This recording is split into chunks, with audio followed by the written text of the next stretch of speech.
എല്ലാ വിദ്യാർത്ഥിനികൾക്കും പുതിയൊരു വീഡിയോയിലേക്ക് സ്വാഗതം.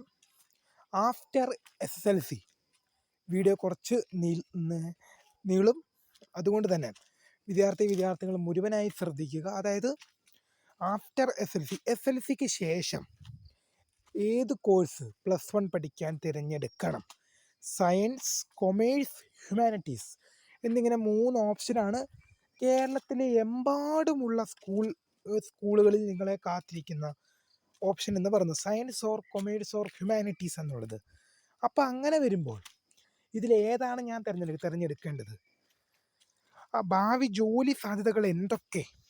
ഡീറ്റെയിൽഡ് വീഡിയോ ആണ്.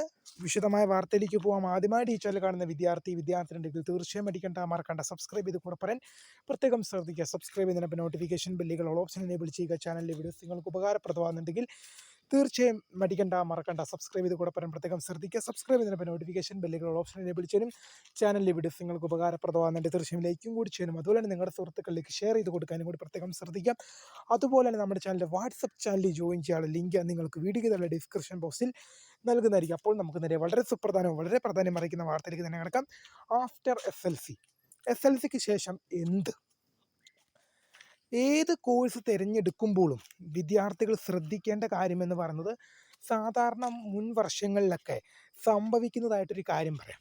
ഇപ്പം ഞാൻ ഉദാഹരണം പറഞ്ഞത്, കേരളത്തിൽ കൂടുതൽ വിദ്യാർത്ഥികൾ തിരഞ്ഞെടുക്കുന്ന സബ്ജക്റ്റ് എന്ന് പറയുകയാണെങ്കിൽ സയൻസാണ്. അത് കഴിഞ്ഞാൽ ഹ്യൂമാനിറ്റീസ്, ആദ്യം സയൻസ്, പിന്നെ കൊമേഴ്സ്, പിന്നെ ഹ്യൂമാനിറ്റീസ്. അങ്ങനെ ഒരു രീതിയിലാണ് കേരളത്തിൻ്റെ പോക്ക്. പക്ഷേ അതുകൊണ്ട് തന്നെ സയൻസ് ഏറ്റവും മുന്തിയ കോഴ്സ്, അത് കഴിഞ്ഞ ശേഷമാണ് കൊമേഴ്സ് വരുന്നത്, അത് കഴിഞ്ഞ ശേഷമാണ് ഹ്യൂമാനിറ്റീസ് എന്നാണ് കേരളത്തിൻ്റെ സൊസൈറ്റിയുടെ ഒരു പോക്ക്, നമ്മുടെ സൊസൈറ്റിയുടെ ഒരു പോക്ക്. അപ്പോൾ ഇത് കേട്ടിട്ട് തന്നെയായിരിക്കും നിങ്ങൾ എന്ത് ചെയ്തത്, ഇപ്പോൾ വന്നിരിക്കുന്നത്. ഈ കാര്യങ്ങൾ നിങ്ങൾ കേട്ടിട്ടുണ്ടോ? എടാ പ്ലസ് ടുവിന് ശേഷം സയൻസ് എടുക്കണം, എടാ മോനെ അല്ലെങ്കിൽ മോളെ +2 സയൻസ് എടുക്കണം, സയൻസ് എടുത്താലേ ജീവിതം രക്ഷപ്പെടുകയുള്ളൂ, അല്ലെങ്കിൽ കൊമേഴ്സ് എടുക്കണം. ഇത് ചിലരൊക്കെ പറയും ഹ്യൂമാനിറ്റീസ് എടുക്കരുതെന്ന്. ഇനി ഞാൻ നിങ്ങളോടൊരു സത്യം പറയാം. ഞാൻ ഹ്യൂമാനിറ്റീസ് പഠിച്ചൊരു വിദ്യാർത്ഥിയാണ്. പലയിടത്തു നിന്നും നിങ്ങൾ കേൾക്കുന്നൊരു ഇതായിരിക്കും, ഒന്നാമത് സയൻസ്, ശേഷം കൊമേഴ്സ്, അത് കഴിഞ്ഞ് ഹ്യൂമാനിറ്റീസ് എന്നുള്ളത്. അങ്ങനെയൊന്നുമല്ല. ഇപ്പോൾ 3 കോഴ്സിനും എന്തുണ്ട്? 3 കോഴ്സിനും അതിൻ്റേതായ പ്രാധാന്യങ്ങളും അതിൻ്റേതായ ജോലി അവസരങ്ങളും ഉണ്ട്.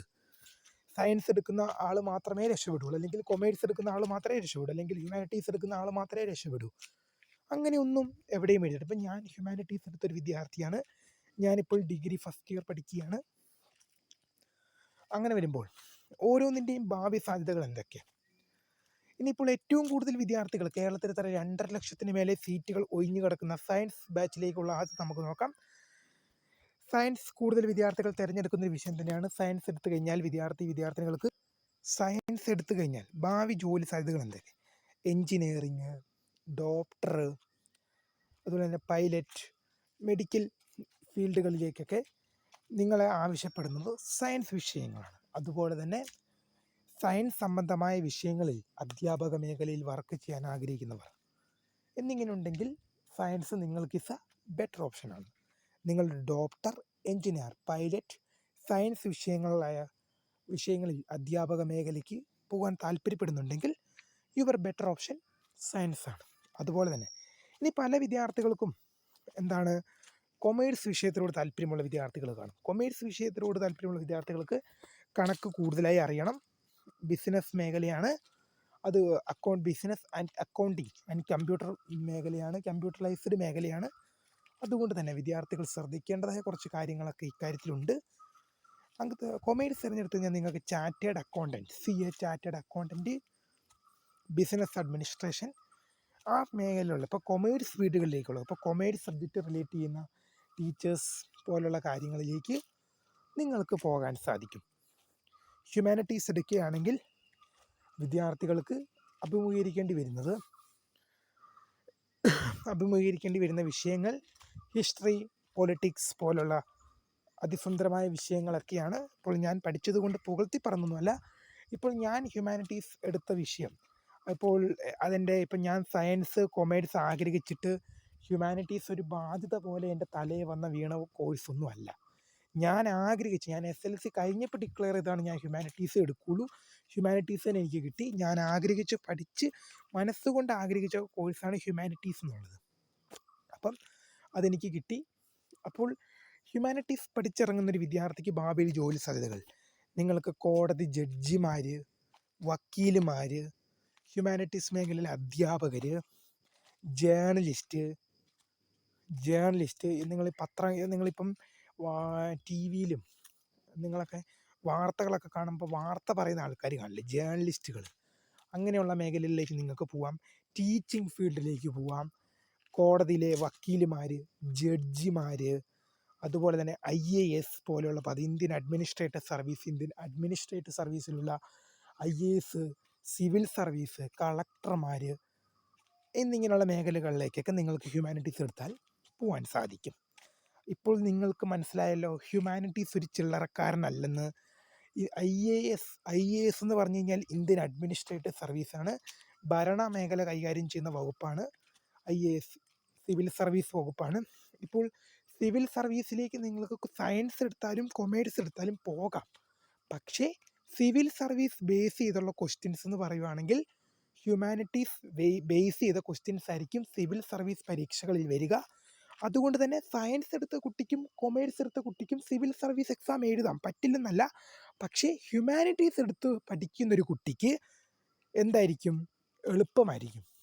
IAS പോലുള്ള പരീക്ഷകൾ ഹ്യൂമാനിറ്റീസ് എടുത്ത് പഠിക്കുന്ന ഒരു കുട്ടിയെ സംബന്ധിച്ച് കുറച്ചും കൂടെ എളുപ്പമായിരിക്കും. കാരണം ഹ്യൂമാനിറ്റീസ് ബേസ് ചെയ്ത് പൊളിറ്റിക്കൽ സയൻസിലെ കുറേ ചോദ്യങ്ങളൊക്കെ ആയിരിക്കും എന്ത് ചെയ്യുക, സിവിൽ സർവീസിൽ വരിക. അതുകൊണ്ട് തന്നെ അങ്ങനെ കുറച്ച് എളുപ്പമായിരിക്കും. ഇപ്പോൾ ഇങ്ങനെയൊക്കെയാണ് ഭാവി സാധ്യതകൾ എന്നൊക്കെ പറയുകയാണെങ്കിൽ, ഇനി എനിക്ക് നിങ്ങളോടൊരു മോസ്റ്റ് ഇമ്പോർട്ടൻ്റ് ആയിട്ടൊരു കാര്യം പറയാനുള്ളത്, കഴിഞ്ഞ മുമ്പത്തെ വർഷമൊക്കെ നമ്മൾ ഈ ഫീൽഡിൽ നമ്മളിപ്പോൾ ചുരുക്കി പറയുകയാണെങ്കിൽ, ഞാൻ ഈ വിദ്യാഭ്യാസ മേഖലയിലേക്ക് ഈ വീഡിയോകളും വാർത്തകളും ഒക്കെ ആയിട്ട് വന്നിട്ട് 5 വർഷത്തോളമായി. ഈ 5 വർഷത്തിൽ നിന്ന് എനിക്ക് മോസ്റ്റ് ഇമ്പോർട്ടൻ്റ് ആയിട്ടൊരു കിട്ടിയൊരു കാര്യം തന്നെയാണ്, അവൻ സയൻസ് എടുക്കുന്നതുകൊണ്ട് ഞാനിപ്പോൾ SLC വരെ, ഇപ്പം നിങ്ങൾക്കുണ്ടായിരുന്നുള്ള ഏറ്റവും ഇതായിരിക്കും, SLC വരെ നിങ്ങൾ എന്ത് ചെയ്യുകയാണ്, കൂട്ടുകാരൊക്കെ ആയിട്ട് ഒന്നിച്ച് പഠിക്കുകയാണ്. എന്നാൽ +1 ഒന്നിച്ച് പഠിക്കണമെന്നുണ്ട്. പക്ഷേ നിങ്ങൾക്ക് SLC വരെ നിങ്ങൾ മനസ്സിലാക്കേണ്ട ഒരു കാര്യം, ഡയറക്റ്റ് അഡ്മിഷനാണ്. നിങ്ങൾ എന്ത് ചെയ്യണം, കോളേജിൽ TC കൊണ്ട് ചെന്ന് കഴിഞ്ഞാൽ ഡയറക്റ്റായിട്ട് നിങ്ങൾക്ക് കോളേജിൽ അഡ്മിഷൻ കിട്ടും. എന്നാൽ +1 അങ്ങനെയല്ല, സെൻട്രലൈസ്ഡ് അലോട്ട്മെൻറ്റ് പ്രോസസ്സാണ്. CAP HS ക്യാപ്പ് വഴി അലോട്ട്മെൻറ്റ് ലഭിച്ചാണ് നിങ്ങൾ അഡ്മിഷനായിട്ട് പോകേണ്ടത്. നിങ്ങളുടെ കൂടെ SLC പഠിച്ച എല്ലാവരും നിങ്ങളുടെ കൂടെ ഉണ്ടായിരിക്കണമെന്നില്ല. നിങ്ങളുടെ കൂടെ SLC പഠിച്ച എല്ലാ ഫ്രണ്ട്സിനെയും നിങ്ങൾക്ക് കിട്ടണമെന്നില്ല. ഇനി ചിലരുണ്ട്, അവൻ സയൻസാണ് എടുക്കുന്നത്, അല്ലെങ്കിൽ അവൻ കൊമേഴ്സാണ് എടുക്കുന്നത്, അപ്പം ഞാനും അവൻ്റെ കൂടെ പോവുക. അപ്പോൾ നിങ്ങൾ മനസ്സിലാക്കേണ്ട ഒരു കാര്യം, നിങ്ങളുടെ കരിയർ എവിടെയാണോ, നിങ്ങൾക്ക് ഞാൻ ആദ്യമേ പറഞ്ഞു, സയൻസ് വിഷയങ്ങളെന്ന് പറഞ്ഞു കഴിഞ്ഞാൽ സയൻസ് റിലേറ്റഡ് ആയിട്ടുള്ള സബ്ജക്റ്റുകളാണ്. കെമിസ്ട്രി, ഫിസിക്സ്, അതുപോലെ തന്നെ കൊമേഴ്സ് ആണെങ്കിൽ അക്കൗണ്ടിങ്, ബിസിനസ്, കമ്പ്യൂട്ടറൈസ്ഡ്. ഹ്യൂമാനിറ്റീസ് ആണെങ്കിൽ ഹിസ്റ്ററി, ചരിത്രം, പൊളിറ്റിക്കൽ സയൻസ് പോലുള്ള വിഷയങ്ങളാണ്. അങ്ങനെ വരുമ്പോൾ നിങ്ങൾ മനസ്സിലാക്കേണ്ട ഒരു കാര്യമുണ്ട്. ഇപ്പോൾ നിങ്ങളുടെ കഴിഞ്ഞ വർഷമൊക്കെ എന്നോടൊരു വിദ്യാർത്ഥി പറഞ്ഞാണ്, സാർ അവൻ എന്ത് ചെയ്യുന്നു, അവൻ സയൻസ് എടുക്കുന്നു, അല്ലെങ്കിൽ അവൻ കൊമേഴ്സ് എടുക്കുന്നു, എൻ്റെ ഫ്രണ്ടാണ്, അപ്പം അവൻ എടുക്കുന്ന പോലെ ഞാനും അവൻ്റെ കൂടെ അങ്ങ് പോവുകയാണ്. കാരണം ഞാനും അവനും തമ്മിൽ ഭയങ്കര ഫ്രണ്ടാണ്. നിങ്ങൾ തമ്മിലുള്ള ഫ്രണ്ട്ഷിപ്പും കാര്യങ്ങളും എനിക്ക് മനസ്സിലാവും. പക്ഷേ നിങ്ങൾ മനസ്സിലാക്കേണ്ട ഒരു കാര്യം എന്താണ്, നിങ്ങളുടെ കൂട്ടുകാരൻ, അവന് ചിലപ്പോൾ സയൻസ് പഠിക്കാൻ പറ്റുന്നുണ്ട്, അത് അവന് ചിലപ്പോൾ സയൻസ് ഉൾക്കൊള്ളാൻ പറ്റുന്നൊരു വിഷയങ്ങളായിരിക്കും. ഇപ്പോൾ ഒരാൾ നിങ്ങളുടെ ഒരു കൂട്ടുകാരൻ സയൻസ് എടുക്കുകയാണ്, അപ്പം നിങ്ങൾ അതിൻ്റെ പുറകെ പോകുമ്പോൾ നിങ്ങൾ ശ്രദ്ധിക്കേണ്ടത്, അവന് സയൻസ് പഠിക്കാം അല്ലെങ്കിൽ കൊമേഴ്സ് പഠിക്കാം എന്നൊരു ഇതുള്ളത് കൊണ്ടായിരിക്കും അവൻ അതിൻ്റെ പുറകെ പോകുന്നത്. അവൻ അത് പാസ്സായി പോവുകയും ചെയ്യും. അവന് പഠിക്കാനുള്ള ഉറപ്പുള്ളതുകൊണ്ടല്ലേ, അവനത് പഠിക്കാൻ പറ്റുമെന്ന് ഉറപ്പുള്ളതുകൊണ്ടല്ലേ. പക്ഷേ നിങ്ങൾ പോകുമ്പോൾ നിങ്ങൾ അവിടെ ചിന്തിക്കാതെ പോകുന്നൊരു കാര്യമുണ്ട്, നിങ്ങൾക്ക് ആ വിഷയം പഠിക്കാൻ പറ്റുമോ. അവിടെ നിങ്ങൾക്ക് മുമ്പിലൊരു ചോദ്യം വന്ന് നിൽക്കും. ഇപ്പം അവൻ സയൻസ് എടുക്കുന്നു, അല്ലെങ്കിൽ അവൻ കൊമേഴ്സ് എടുക്കുന്നു, അല്ലെങ്കിൽ അതുപോലെ തന്നെ അവൻ ഹ്യൂമാനിറ്റീസ് എടുക്കുന്നു വരുന്നത്, നീ അവൻ്റെ പുറകെ പോയി കഴിഞ്ഞാൽ നിനക്ക് ആ വിഷയം പഠിക്കാൻ സാധിക്കുമോ.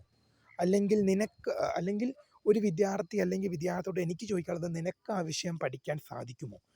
ഒരു വിദ്യാർത്ഥി ഇപ്പം നിൻ്റെ ഒറ്റ സുഹൃത്ത് സയൻസ് എടുക്കുന്നു, നിങ്ങളൊരു 3 ഫ്രണ്ട്സാണെന്ന് വിചാരിച്ചോ. ഇപ്പം ഒരുത്തിന് സയൻസ് റിലേറ്റഡ് ആയിട്ടുള്ള സബ്ജക്റ്റുകൾ നല്ലോണം എളുപ്പമാണ്. എന്നാൽ കൊമേഴ്സ് ഹ്യൂമാനിറ്റീസ് റിലേറ്റഡ് ആയിട്ടുള്ള സബ്ജക്റ്റുകൾ അവന് ബുദ്ധിമുട്ടാണ്. എന്ന് വെച്ച് നിങ്ങളുടെ കൊമേഴ്സ് ഹ്യൂമാനിറ്റീസിൻ്റെ കൂടെയാണോ നിങ്ങൾ പോകേണ്ടത്? നിനക്ക് സയൻസേ പഠിക്കാൻ പറ്റുള്ളെങ്കിൽ നീ സയൻസ് എടുക്കണം. നിനക്ക് കൊമേഴ്സ് വിഷയങ്ങളാണ് പഠിക്കാൻ എളുപ്പമെങ്കിൽ നീ കൊമേഴ്സ് എടുക്കണം. അതുപോലെ തന്നെ നിനക്ക് ഹ്യൂമാനിറ്റീസ് വിഷയങ്ങളാണ് പഠിക്കാൻ ഇഷ്ടവും പഠിക്കാൻ എളുപ്പമെങ്കിൽ നീ അത് തന്നെ എടുക്കണം. ഇപ്പോൾ ഹ്യൂമാനിറ്റീസ് പഠിക്കാൻ പറ്റുന്നൊരു കുട്ടി സയൻസ് പോയി എടുത്തു കഴിഞ്ഞാൽ അവൻ ചിലപ്പോൾ തോറ്റുപോകും. കാരണം എന്താണ്, അവൻ്റെ കരിയർ അല്ലെങ്കിൽ അവൻ്റെ ഒരു മനസ്സിൻ്റെ ആ പൊരുത്തം എങ്ങോട്ടായിരിക്കും? ഹ്യൂമാനിറ്റീസ് എന്ന വിഷയത്തോടായിരിക്കും. അപ്പോൾ അവൻ സയൻസ് എടുത്തു കഴിഞ്ഞാൽ അവൻ്റെ മനസ്സ് എന്ത് ചെയ്യില്ല? ആ വിഷയമായിട്ട് പൊരുത്തപ്പെടില്ല. സ്വാഭാവികമായിട്ടും അവനത് പഠിക്കാൻ പറ്റാതെ വരും. അവനെന്ത് ചെയ്യും? ഫെയിലായി പോകും. അതുപോലെ തന്നെയാണ് സയൻസ് എടുക്കേണ്ട ഒരു കുട്ടി സയൻസ് തന്നെ എടുക്കണം. അപ്പോൾ സയൻസ് നല്ല രീതിയിൽ പഠിക്കാം, നല്ല രീതിയിൽ മുന്നോട്ട് കൊണ്ടുപോകുമെന്നുള്ള ഒരു കുട്ടി എന്ത് ചെയ്യണം? സയൻസ് തന്നെ എടുക്കണം. അവൻ കൊമേഴ്സ് ഹ്യൂമാനിറ്റീസ് എടുത്തു കഴിഞ്ഞാൽ അവൻ ആ മനസ്സുമായിട്ട് പൊരുത്തപ്പെടാൻ പറ്റില്ല. സ്വാഭാവികമായിട്ടും അവനത് ഫെയിലായി പോകുന്നതായിരിക്കും. അപ്പോൾ എനിക്ക് നിങ്ങളോട് ഒരു കാര്യം പറയാനുള്ളത്, നിങ്ങൾ ശ്രദ്ധിക്കേണ്ടതായിട്ടുള്ളത്, അവൻ അല്ലെങ്കിൽ അവൾ പോകുന്ന പുറകിലൂടെയല്ല ഞാൻ പോകേണ്ടത്. ഇപ്പം അവൻ അല്ലെങ്കിൽ അവൾ ഏത് വിഷയം എടുക്കണോ വേണ്ടോ എന്നുള്ളത് അവളുടെ ഇഷ്ടമാണ്. പക്ഷേ നിൻ്റെ ഫ്രണ്ടായിരിക്കാം, നിൻ്റെ ഉറ്റ സുഹൃത്തായിരിക്കാം, നിൻ്റെ ചങ്കായിരിക്കാം, ഒക്കെ ആയിരിക്കാം. പക്ഷേ നിനക്ക് നല്ല മാർക്കോടെ +2 ജയിക്കണമെങ്കിൽ, ഒരു വിദ്യാർത്ഥി അല്ലെങ്കിൽ വിദ്യാർത്ഥിനിയോട് ഞാൻ പറയണം, നിനക്ക് +2 നല്ല മാർക്കോടെ ജയിക്കണമെങ്കിൽ നീ എന്ത് ചെയ്യണം? നിനക്ക് ഇഷ്ടമുള്ള കോഴ്സ് എടുക്കണം. ഇപ്പം നിൻ്റെ മുമ്പിൽ തുറന്നു കിടക്കുന്നൊരു ജാലകമാണ്.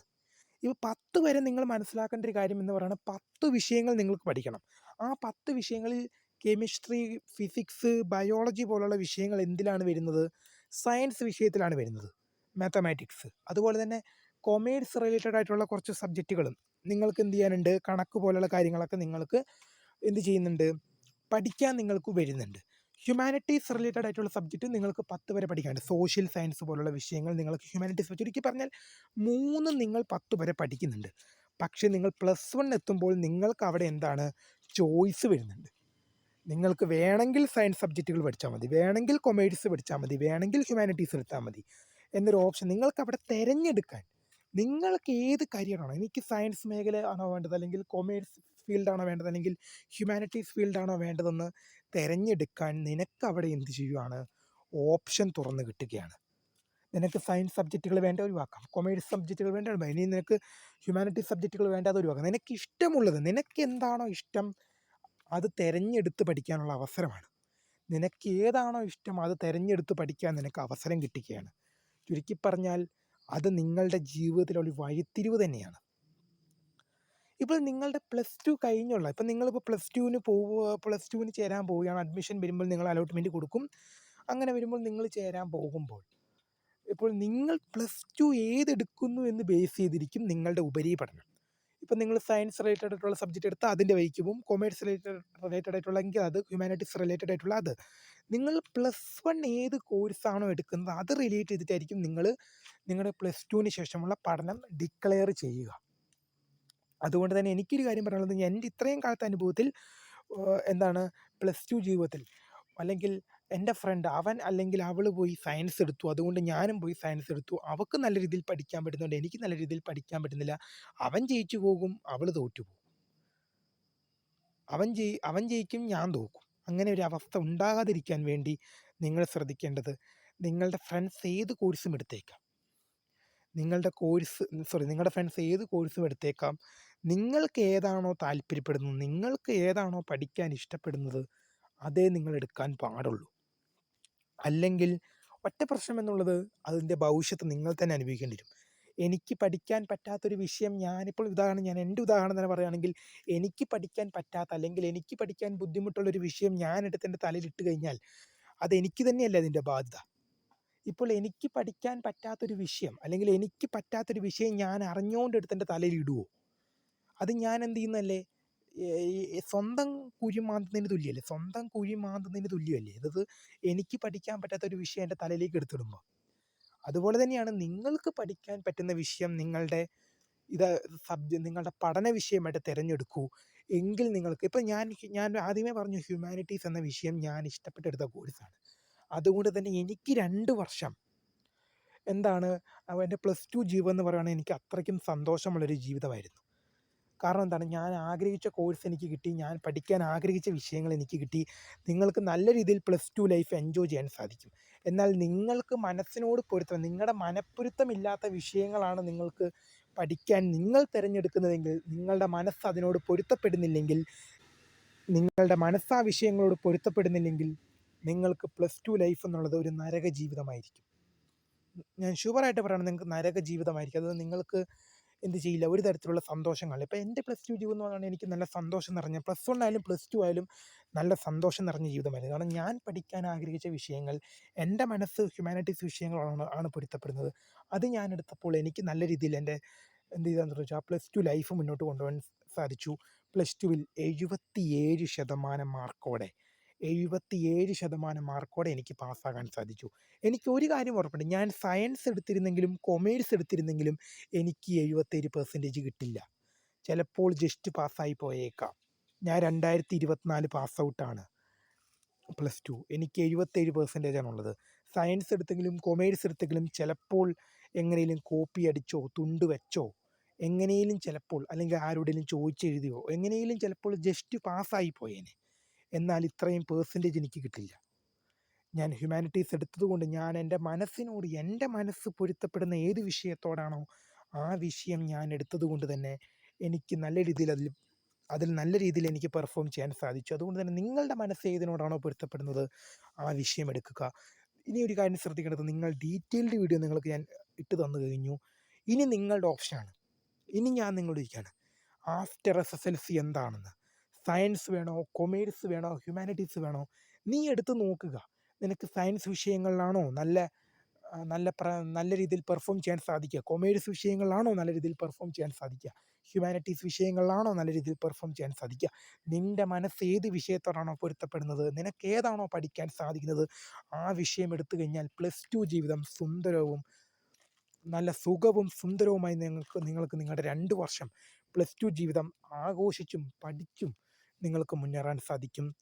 എന്ത് വേണമെന്ന് നിങ്ങൾ ഡിക്ലെയർ ചെയ്യുക. അപ്പോൾ നിങ്ങളുടെ അഭിപ്രായങ്ങളും നിർദ്ദേശങ്ങളും, ഈ വീഡിയോ നിങ്ങൾക്ക് കണ്ടിട്ട് ഇതുവരെ ഒന്നും മനസ്സിലായിട്ടില്ലെങ്കിൽ, നിങ്ങൾ ഒന്നും കൂടി ഈ വീഡിയോ കാണുക. ഞാൻ ഒന്നും കൂടി ആത്മാർത്ഥമായിട്ട്, നിങ്ങൾ ഈ വീഡിയോ കണ്ടിട്ട് മനസ്സിലായില്ല, നിങ്ങൾ ഒരു തവണ ഈ വീഡിയോ കണ്ടിട്ട് നിങ്ങൾ മനസ്സിലായില്ലെങ്കിൽ ഒന്നും കൂടെ കാണുക. എന്നിട്ടും എന്തെങ്കിലും സംശയം ഉണ്ടെങ്കിൽ വീഡിയോയ്ക്ക് താഴെ കമൻറ്റ് ചെയ്യുക. പുതിയ വീഡിയോ കാണുന്നവരെ, മൈ നെയിം ഇസ് ക്രേ, ദ ഫൗണ്ടർ ഓഫ് സ്ക്രേ for the career guidance. Thanks for watching. By.